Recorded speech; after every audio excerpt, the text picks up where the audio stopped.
안녕하세요. 쟤는 50대 초반의 사장으로 한식집을 운영하고 있는 사장님의 딸입니다. 남편과는 예전에 직장 동료였는데 서로의 부모님이 한식집을 운영하는 것을 알게 되어 이상한 공감대가 형성되어 결혼했습니다.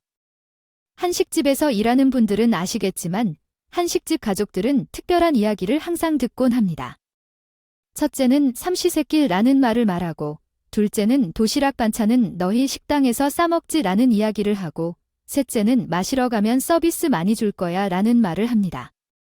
얼마 전 회식 자리에서 이 얘기를 한 날 남편이 크게 공감했어요.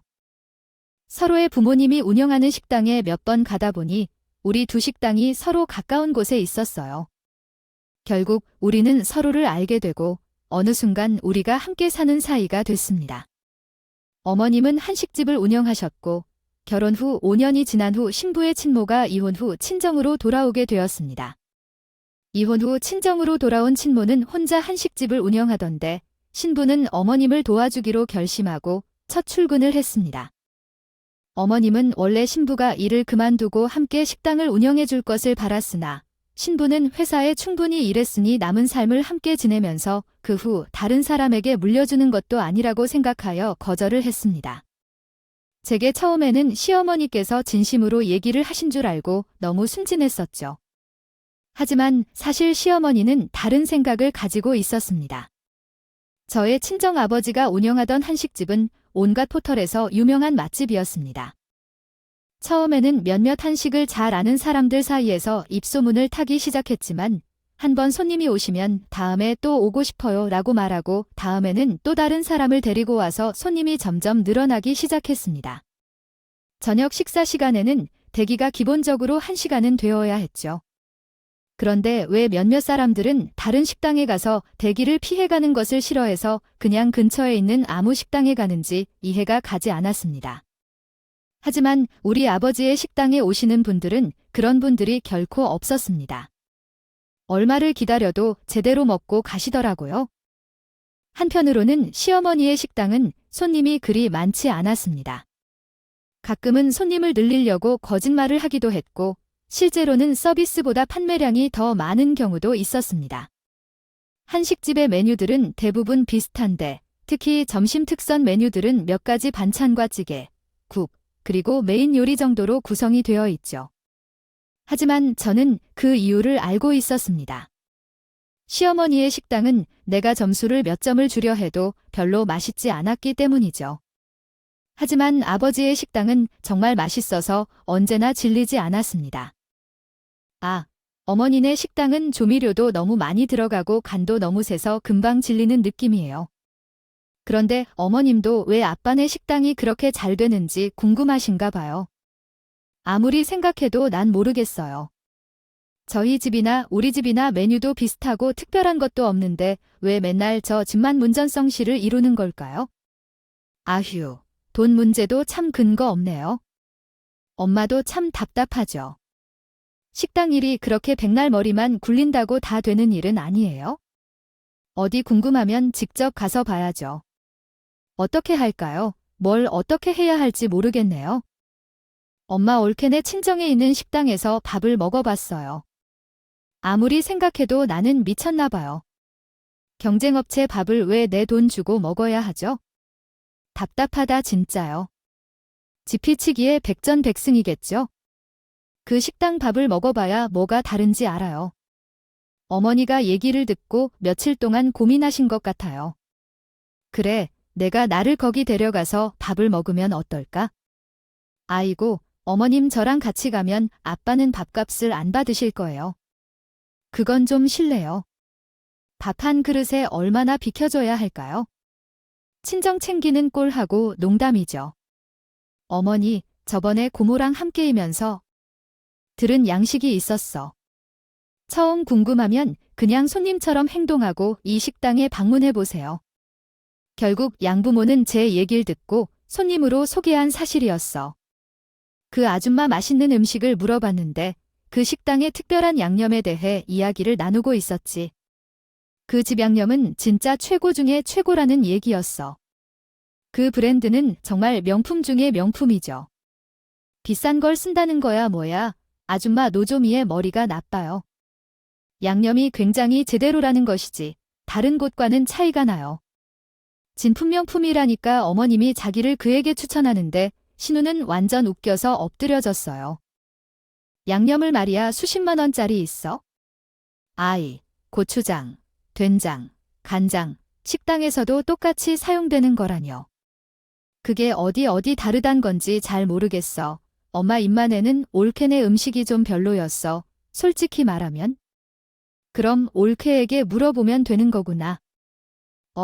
왜 이 생각을 못했을까? 처음부터 올케에게 물어보는 게 좋았을 텐데. 올케야, 숙진아, 일 좀 도와줘. 나 지금 뭐 하고 있었는데, 우리 케야 너 이쪽 상황 좀 봐줘. 너 친정 아빠가 하는 한식집이잖아. 거기가 잘 되는 비결이 뭐야? 글쎄요. 한번 맛본 사람들은 다 맛있다고 그렇기는 한데. 그러니까 오늘 거기 가서 물어보니까 특별한 양념을 쓴다고 해요. 아이고, 대체 어떤 양념인 걸까? 종간집에 된장 같은 걸 사용한다더라고요. 그러면 남는 것도 별로 없을 텐데. 그게 뭐지? 예, 그렇죠. 우리 식당이 잘 되어서 너한테 나쁠 게 뭐 있니? 나는 좋다고 하는 게 아니라 나중에 너와 남편이 이어받을 수도 있으니까. 그렇게 나는 어머니와 신우가 조용히 나를 달래며 시부모님 집 식당의 비밀 양념에 대해 알려달라고 했어요. 그러나 내가 왜 그걸 굳이 알려줘야 하는지 잘 모르겠더군요. 그래서 내가 그랬죠. 어머니, 정말로 궁금하세요. 말이라고 했지만. 그걸 왜 굳이 알려줘야 하는지 잘 모르겠더군요. 그래서 내가 그랬죠. 어머니, 그게 진짜로 그렇게 궁금하세요. 말이라고 하니. 그래도 그걸 딸한테도 알려주지 않으셨을 것 같긴 한데. 하지만 왜 이 집안을 알려줘야 하는지 찝찝했거든요. 거기서 그냥 끝나길 바랐는데 며칠 후에 아빠가 전화를 했습니다. 숙진아, 별일 없지? 아빠, 무슨 일이야? 갑자기 아빠가 전화를 다 하고 아까 브레이크 타임 때 너희 시어머니가 다녀가셨다 엄마가 그랬다고? 어디 가서 뭘 해야 되겠는데 아마도 양념 비법 알려주라고 말했겠지? 그래 이거야, 알았네. 아빠한테 뭐라고 했어? 얼마나 고민을 했니? 이런 얘기 하기에는 찝찝해서 그냥 안 된다고 했어? 그랬네. 그래야 돼. 시어머니 마음 상하기 싫어하겠지만 어쩔 수 없지? 시어머니가 마음을 다쳐 할 만한 이유가 뭐야? 무슨 생각을 했겠지? 지금 꼽으려는 게 뭐야? 아가개가 더 잘 되게 하고 싶다는 건데 그걸 안 알려줘서? 왜 그러지? 며느리로서 도움이 될 수 있는 건 없어? 아니야, 그래. 아무리 잘해주어도 안 되는구나. 어디가? 말 좀 들어봐. 혹시 양념에 대단한 비법이 있는 거냐고. 그건 어떻게 알아? 엄마, 좀 조용히 해. 그리고 엄마 언제부터 며느리로서 완벽하게 행동하길 원했어? 시어머니가 밤새 무슨 생각을 해야 했을까? 그날 이후 하루에 한 번씩 압박하게 찾아가셨습니다. 하지만 이번에는 지난번 방문과는 다르게 진상들을 다 열어놓으셨죠. 친정집 레시피를 향한 시어머니의 매일 떠들기가 시작되었습니다. 첫째 날은 그나마 얌전했습니다. 야기 추방이 어디예요? 주방은 왜 찾으세요? 양념 만드는 것 좀 내가 보려고 라는 대답들이 이어졌죠. 그러나 사장님이 양념을 따로 관리한다고 하자 어디가 어디인지 알려주지 않으면서 계속해서 양념실을 찾고 싶어하는 시어머니에게 직원들은 퇴근도 못하게 새벽까지 가게를 헤집어야 했습니다. 둘째 날에는 사돈 양반께서 이러시면서 너무 신경을 쓰시는 것 아니겠습니까? 하지만 사돈 양반이 식구들에게 박하게 대하시는 점을 지적하자 어차피 식구나 마찬가지인데 사돈 양반은 식구들한테 이렇게 박하게 하시니까 죄송합니다. 라는 말씀으로 사태를 마무리했습니다. 그렇게 계속 나와보세요. 내가 포기를 할까요? 여기 쓰레기통은 어디에 있나요? 내가 버린 양념이라도 주워서 연구 좀 하려고요. 남의 것을 탐내는 마음만으로도 죄가 되죠. 남이 버린 음식이라도 그건 내게 아니에요. 예를 들어 예전에 미군 부대에서 버린 음식으로 꿀꿀이 죽을 만든 사람들은 모두 죄인인가요? 가서 다 잡아가라고 해보세요. 어디 이렇게 아버지한테 오히려 큰 소리를 쳤어요.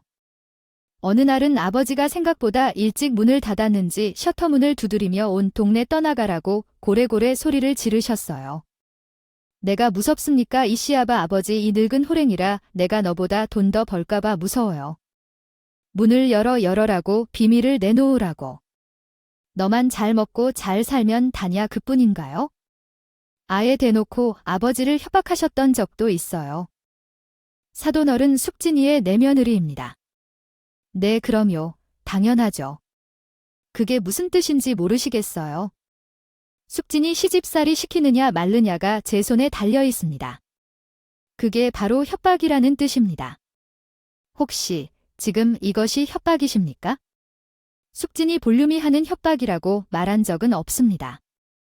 그냥 나는 지금은 숙진이한테 큰 소리 한 번 안 냈지만 계속 이렇게 나오시면 나도 어떻게 할지 모르겠다고 말하는 거죠.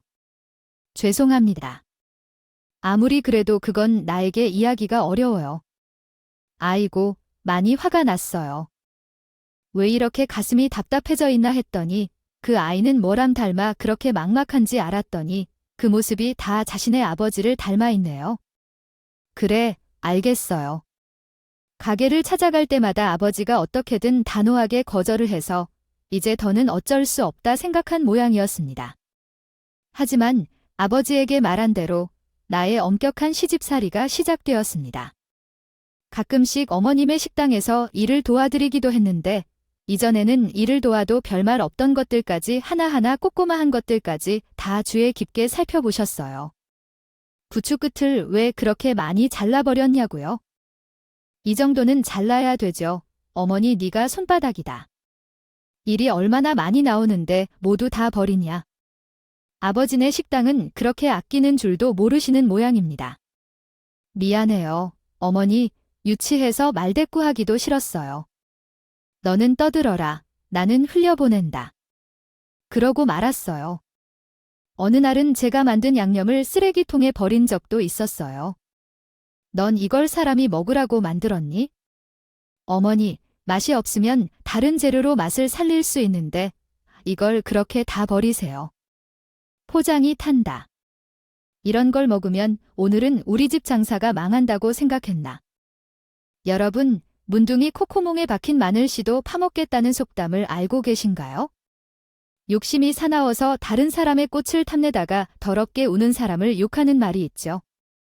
어느 날 회사에서 바쁜 업무로 야근을 하던 중 아버지 가게에서 오래된 직원분이 전화를 했습니다.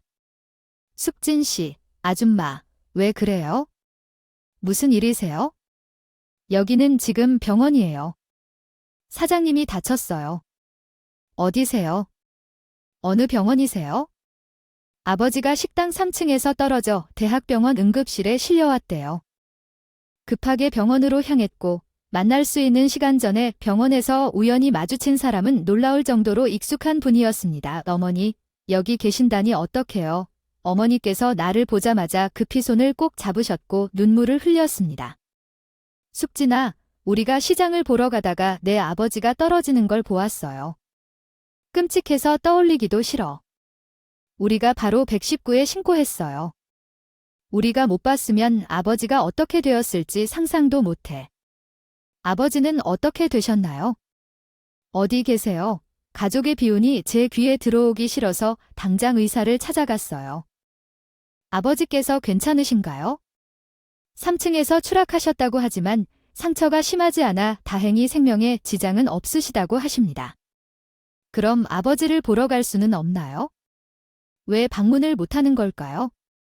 현재 아버지는 코마 상태에 빠져 있습니다. 그럼 언제쯤 깨어나시는지요? 코마 상태라서 예측하기 어려워요. 누구도 알 수 없습니다. 아버지가 캄캄해져 가는 모습에 하늘도 무너진다는 느낌을 받았어요. 다른 사람들보다 특히 아버지 사랑을 많이 받아 자란 딸로서 아버지와의 관계가 더 특별했습니다. 아버지가 인공호흡기를 사용하고 누워 계실 때 마음이 아팠어요. 그때는 어떻게 일어난 일인지 알아내기에 여유가 없었습니다. 하루하루가 지날수록 아버지가 일어나실 때를 기다리며 병원에 기도하는 일 외에는 할 일이 없었습니다. 마음이 씩씩해서 일도 못했는데 시어머니는 가게를 정비하는 일에 정신이 팔렸어요. 네, 주말엔 가게에서 일이 없으니 조금 도와줄래요? 하지만 저는 친정 아버지를 병원에 데려가야 해요. 엄마, 그냥 고모와 함께 해도 괜찮아요. 아니, 이 친구는 엄마가 마음을 먹고 사업을 잘 해보겠다 해서 가게를 새롭게 리모델링하고 그러는데 너는 며느리라는 애가 입에 적도록 할 수 없어. 엄마가 겉모습을 바꾸면 음식이 맛있어지나? 오히려 가게 리모델링 시간에 요리 학원을 다니든가 요리 유튜브를 좀 봐라. 아니, 엄마가 가게니까 마음대로 할 수 있지만 왜 이 시기에 하질 않아? 아빠는 저런데 누워만 있는데 눈에 불을 켜고 있는 사람들처럼. 이미 보기 싫었지만 엄마가 폭탄을 건드린 걸까? 나도 모르게 속에 담아둔 이야기들이 쏟아졌어. 솔직한 마음이었어. 식당 인테리어를 바꾸면 맛없었던 식당이 갑자기 맛있어지나? 아니지. 하지만 나의 생각과는 달리 파리가 날며 망한 것 같았던 엄마의 식당은 갑자기 북적거리기 시작했어. 인터넷에서도 엄마의 식당 음식을 칭찬하는 글들이 쏟아지기 시작했어. 한 숟가락 찌개를 먹으면 춤추는 입안. 사장님, 곧 돈이 터지겠어. 새로운 맛집 등극. 한 번도 안 가본 사람은 있어도 어제 먹었다가 오늘도 먹고 내일도 먹을 예정일 것 같은 인생. 오빠와의 데이트에 딱 좋은 맛집 추천하는 말로 다 갖다 붙이고 싶네요. 어머님의 식당은 갑자기 지옥의 맛집으로 소문이 나기 시작했고 한번 유명해지기 시작하면 순식간에 북새통을 이루었습니다. 요리 솜씨가 금손으로 바뀐 것도 아닌데 갑자기 맛있어진 이유는 무엇일까요? 궁금해서 어머님을 돕는 주방 아줌마에게 물어봤습니다. 아주머니, 요즘 음식이 갑자기 맛있어졌다는 소문을 들었는데 아줌마가 답변했어요. 네, 요즘 손님이 많아졌다고 하더라고요. 사장님은 아무런 얘기를 하지 말라고 했지만 계속 알아봐야겠다고 생각했습니다. 그때 시어머니와 신우가 들어와서 두 사람 사이에 진행된 대화를 듣게 되었어요. 무슨 일이 일어나고 있는 건지, 아줌마에게 무슨 얘긴지 알고 싶었죠. 어떤 시도하는지 궁금하셔서 남이 집 전체 면적에 대해 설명해주지 않았다면, 웹에서 온 개인 암호화 통화 데이터베이스에 대해 말할 필요가 없다면, 일반적으로 칼럼 구성 요소는 선형 지형, 메인 기본, 상호작용 및 간극 문제 모두 반드시 작은 개요로 구성되어 있습니다. 제가 볼게요. 고마워요. 식당에서 지켜보다가 CCTV를 확인할 수 있는 작은 방으로 들어갔습니다. 컴퓨터를 켜고 아버지가 3층에서 떨어지다가 사망한 장면을 시청했습니다. 그 시간에 아버지는 혼자가 아니었습니다. 시어머니와 아버지의 사람이 이사회사로 들어가 있는 모습을 볼 수 있었습니다. 두 사람은 아버지와 언쟁을 하다가 아버지를 밀고 추락시킨 것을 목격했습니다. 이후에는 두 사람이 아버지의 비밀 레시피와 식자재를 훔치고 도망쳐버렸습니다. CCTV를 확인해봐도 두 사람이 아버지를 살해한 것을 제외하고는 아무것도 볼 수 없었습니다. 확실한 나라에는 할머니들이 자신을 신고해서 아빠가 목숨을 구한 것이 아니냐고 소리를 질렀었죠. 손이 떨렸고 머리끝까지 열이 땡겨올랐어요. 그들을 어떻게 해야 할지 고민했죠. 어떻게 그들을 죽일지 고민했죠. 그 순간에 전화가 왔어요. 아빠가 병원에 있고 간병인이 전화했습니다. 네, 제 아빠한테 무슨 일 있어요? 아니요, 사모님, 빨리 오셔야 합니다. 왜요? 무슨 일이에요? 사장님이 깨어나셨어요. 10분 전에요. 의사에게 이야기했는데 정신이 없어서 지금 전화 드리는 겁니다. 알겠어요. 지금 갈게요. 병원으로 향하는 동안 머리가 복잡했죠. 어떻게 해야 하는지, 어떻게 이 분노를 풀어야 하는지 막막했었어요. 다행히도 아빠가 깨어나신 것이 다행이에요. 그래야만 했던 것이죠. 병원에 도착하니 아빠는 이미 인공호흡기를 떼고 계셨어요. 제가 방에 들어서자마자 아빠는 제 손을 꼭 잡았어요. 아빠, 나 누구인지 알겠니? 그럼 내 딸이지. 해숙진이야. 넌 괜찮니? 제가 괜찮다고 답하자 아빠는 2년이 날 해치려 했을지도 모른다는 생각이 들었을지도 모르겠어요. 걱정하고 있던 것 같아요. 숙진아, 당장 그 집에서 아빠가 무슨 말을 하려고 하는지 안다. 그러나 지금은 아빠의 회복이 먼저입니다. 다 알고 있어? 응, 조금 전에 아빠가 식당 관리실에서 나오는 길이었어. 난 다 봤어. 아빠가 미리 찾아볼 생각을 하지 못한 것에 대해 정말 미안해. 그래, 괜찮아. 아빠는 괜찮아. 의사가 말로는 이 상태에서 회복이 빠를 거라고 하셨어. 아빠가 저녁 식사를 하신 걸 확인한 후에 나는 일단 시댁으로 갔어. 오늘도 야근했어? 왜 이렇게 늦게 들어왔어? 나 병원에서 오는 길이었어. 아직도 정신이 못 차리고 있다며 왔다 갔는지 알지도 못할 텐데. 뭐, 출석 도장을 찍고 있는 거야? 알아요. 아빠, 나 왔다 간 거 뭔데? 그래, 마음 다 알아. 그렇게 생각하고 싶은 마음 다 알아? 아빠가 깨어났어. 언제 무슨 얘기를 안 하든 무슨 얘기를 했는지 궁금해할 거야. 모르는 게 나을 수도 있지만 또 뭔 소리야? 또 뭔 소리야? 지금 어머님, 고모 혹시 이 영화 제목을 아세요? 나는 내년들이 거기서 무슨 짓을 했는지 알고 있다. 지금 나는 모르는 거니? 김숙진 씨, 무슨 일이 있었나요? 저는 지금 두 분이 겁을 먹고 있는 것 같아요. 영화 제목이라고요? 제가 지금 너무 피곤해서 먼저 자야 돼요?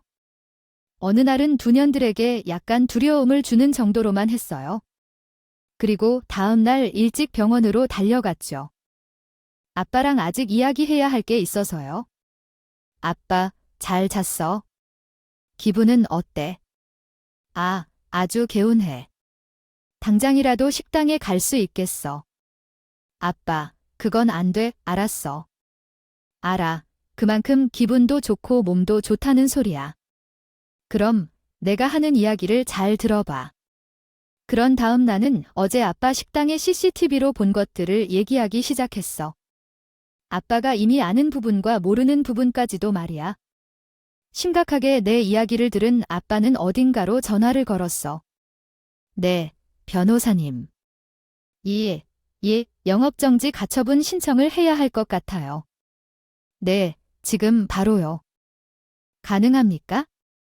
알겠습니다. 그럼 바로 준비해 주시면 감사하겠습니다. 아빠의 식당 법적 문제를 맡고 있는 변호사를 통해 먼저 뒷담화를 한 두년들이 식당에 영업정지 가처분 신청을 하도록 전화를 걸었어. 그 순간 뻔뻔하게도 고개를 저어서 그년들이 병실로 들어왔어. 하이그 씨, 몸 좀 괜찮으세요? 거동에 불편하신 게 없고 정신은 명백한가요?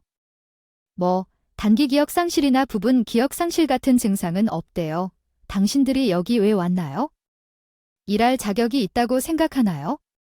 뻔뻔한 인간들. 아빠의 호통에 화들짝 놀란 두 어른은 금세 태도를 바꿔 비굴 모드로 변했습니다. 15년은 나오지도 않는 눈물을 짜내며 척하면서 의사님, 우리를 용서해 주십시오. 그날 우리는 정신이 없었어요. 숙진이 봤다면 어떻게 좀. 저는 원래 먹는 약을 안 먹고 그날만 그 약을 먹은 기분이었나 봐요. 제 판단력이 잃어버렸나 봐요. 와, 미친 시어머니. 영양제를 밥보다 더 많이 먹는 사람인 거 거기까지요. 약 때문이라고? 변명을 남발한다고요? 저와 아빠에게 통하지 않아요. 그냥 감정이 격해져서 손가락을 건드렸는데 그냥 사도 어른이라고. 그래도 우리가 119에 신고는 할 거예요. 그래서 지금 이렇게 해서 다행이에요. 우리 때문이 아니라 다행을 덕분에 할 수 있게 했어. 그럴 수 없잖아. 옆에서 팔짱 끼고 두년들이 뭐라고 씨부리나 듣고만 있었는데 그대로 둘 수가 없었습니다.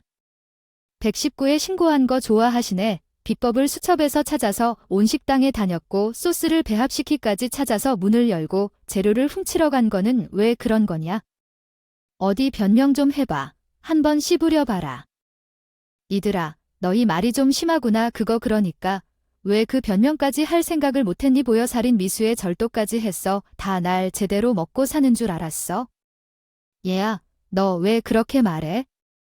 살인 절도 솔직히 말해서 재료 섞는 비율 그게 때문에 그렇게 큰 사건일 거라고. 애초에 비밀인데 뭐 하니까 그거 별로 안 중요하더라. 맞아. 근데 왜 훔쳤어? 재료는 왜 가져갔어? 그게 왜 그런 거니? 말 좀 똑바로 해라. 남들 다 쓰는 고추장, 된장, 간장이더라만 그거 어떻게 배합하고 얼마나 끓이고 언제 꺼냈는지 그게 바로 비법이라고. 양반씨, 내 말이 그 말이다. 내가 그것 똑같이 했다고 어떻게 증명할 건데? 난 물론 그걸 가져가서 봤지만 거기에 쓰여진 대로 하지 않았다고요. 제가 한 일이 다르기 때문에 제 음식이 더 맛있다고 말하니까 내가 별일 아닌 줄 알았지만 너희들은 영업 정지당했다고 이렇게 맘대로 와서 그 사람이 집 밑에 있어도 전혀 못 보였다가 결국 문제를 일으키네. 누가 이런 큰 소리를 지르고 있어? 아, 다시 누가 오는 거지? 이번에는 누구일까? 혹시 지금 니네들을 만나고 싶어하는 사람이 경찰이에요. 살인과 불법 건설 혐의로 체포합니다. 아니 뭐야, 얘들아, 그 양념으로 돈을 다 줄 테니까 제발 살려주세요. 아버지, 왜 걔네가 범행을 저지르는지 모르지만 그 죄를 저지른 사람들은 아예 나타나지 않을 때도 죄가 들킨 후에도 뻔뻔하게 큰 소리를 치나 봐. 그래서 적반하장이라는 말이 나왔겠지? 요식업을 하는 사람들 사이에서 레시피 유출 문제로 법적 분쟁을 하는 사람들도 많이 봤어. 레시피를 특허로 등록하기 어려워서 재판을 해도 쉽지 않다고 해. 그런데 이번에는 모든 면에서 아버지가 이기셨어. 아버지는 식당을 처음 시작하실 때 비슷한 경험을 하신 적이 있으셨어. 아버지랑 동업하던 지인이 아버지의 비밀 양념을 알아내고 나서요. 식당을 나와서 옆에 같은 가게를 열어 그 아저씨 가게가 번창하고 아버지 가게가 망했어요. 아버지는 세상 선한 분이라 어떻게든 해결하려고 노력했지만 그 아저씨는 뻔뻔하게 자신이 모두 개발했다며 오히려 아버지에게 크게 혼난다고 해요. 결국 둘 다 번창해도 더 좋겠지만 선한 마음으로 일한 아버지의 가게는 망하고 그 사람 가게만 번창해서 아버지는 큰 배신감을 느꼈어요. 나 대학생이 됐을 때 아버지가 그 이야기를 했었는데 여기저기 조사하고 아버지에게 말했어요. 아버지는 다시 그런 일이 생기면 안 되겠지만 사람 일은 모르잖아. 항상 만약이라는 것이 있어? 넌 20살짜리처럼 말해. 그건 내가 너무 똑똑해서 그래? 아무튼 아버지가 식당 직원들과 계약서를 작성했어. 다 적었지? 당연히 그것을 해야 하니까. 거기에 비밀 유지 조항이 있어? 아빠찌개 소스, 제육 소스, 생선구이 소스, 그런 소스들은 아버지가 직접 개발했어. 그럼 그거 다 여기 있지? 여기 수첩에 적혀 있어? 아버지, 조용히 해. 왜 이래? 하지만 이겠고 이 식당의 가장 중요한 비밀이라고 알겠어. 이게 무슨 비밀까지 어머. 그렇게 당해놓고 또 당하게 내 말 잘 들어.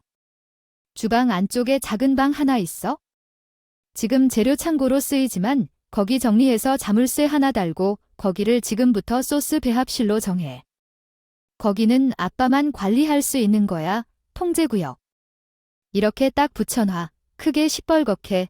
누구나 다 볼 수 있게 꼭 그래야 돼. 당연하지. 식당 곳곳에 CCTV도 더 설치해. 사각지대 같은 거 절대 없게. 구석구석 꼼꼼하게. 아이고, 무슨 살벌하게 그렇게까지 하냐? 아빠, 그렇게까지 해도 당하는 거야? 법정 가면 어떻게 될지 몰라. 법이 우리 편이라고. 아빠는 어떻게 믿어? 우리가 할 수 있는 건 최소한 다해서 미리미리 방어를 해둬야 된다고. 그렇게 해서 아빠 식당은 소스 배합실은 통제구역으로 소스 배합은 철저하게 아빠만이 할 수 있는 비밀로 아빠만의 영업비밀로 만들어둔 거야. 철저하고 꼼꼼하게요. 그나마 그렇게까지 해둔 덕에 이번에 도년들과의 일에서도 티끌만한 걸림돌 하나 없이 아주 깔끔하게 이겼습니다. 두년이 아버지의 레시피를 도용하여 판매하던 그 식당은 영원히 문을 닫게 되었습니다. 더군다나 경찰에게 제출된 CCTV 증거 때문에 두년들은 형사소송을 받아야 했습니다. 경찰 기소장에는 분명 살인미수로 명시되어 있었지만 고의성이 없다는 이유로 살인미수는 아니라며 과실치사상으로 변경되었습니다. 변호사가 말하기를 과실치사상은 합의 가능성이 있다고 하지만 최대나 적정선은 없다고 합니다. 그쪽에서 합의를 제안할 것으로 예상된다고 합니다. 결국 두년은 감옥에 수감되었습니다. 아버지의 식당을 훔쳐먹던 고객들 중에는 어떻게 사실을 알게 되었는지 비밀 레시피 전쟁이라는 제목으로 올라온 인터넷 글을 통해 확인해봤지만 조회수와 댓글이 많아 걱정스럽습니다. 몽땅 그들의 식당 욕뿐이더라고요. 3대를 멸할 식당이에요. 아휴, 근처도 가지 마라 해야지. 나 맵고 훔쳐서 잘 되는 꼴을 못 봤어요. 징역이 2년이라니 짧다 짧아. 누군가의 피나는 노력과 시간 비용이 악랄하게 도둑질되면 안 되죠. 인성 쓰레기들이 만들면 음식도 쓰레기예요. 저도 살짝 한 줄 얹을까 하다가 거기까진 안 했네요. 이렇게 많은 사람들이 알아주고 그들의 행동을 욕해주고 있는데 저까지 보태면 뭐 하나 싶었어요. 아빠는 사고를 당하시기 전에도 워낙 꾸준히 등산도 하고 건강하셨던 편이라 회복이 무척 빨랐어요. 아빠의 부재로 잠깐 주춤했던 식당 운영도 다시 박차를 가해 예전처럼 다시 활기를 띠기 시작했어요. 사건이 알려지면서 오히려 더 유명해진 바람에 대책을 레시피가 뭐길래 그날이었는지 나도 한번 궁금해서 먹으러 왔어요. 도대체 몇 시에 와야 줄 안 서고 먹을 수 있어요? 그런 거 없습니다. 이 식당은 오픈 때부터 문 닫을 때까지 계속 줄 서 있어요. 하루 종일이에요. 아이, 그럼 저 옆에 식당은 한가하던데 거기로 가서 드시고 나서 오세요? 그건 아니죠. 이왕 맛집을 봤으면 2인분, 3인분 혼자 다 먹고 가야죠. 이렇게 아빠가 없어도 손님들이 더 많아졌어요. 사람을 더 뽑아야겠어요. 식사 시간이 손이 많이 모자라서요. 아빠, 내가 괜찮은 하나의 사람을 알아요. 정탁, 정말이야. 저희 식당은 1부터 10까지 모두 정직하고 청렴한 식당이에요. 예전에 아빠가 스카웃하고 얘기했던 그 사람 봐. 혹시 너인가? 회사를 맡기기에 아무 문제는 없을 것 같아. 환영해.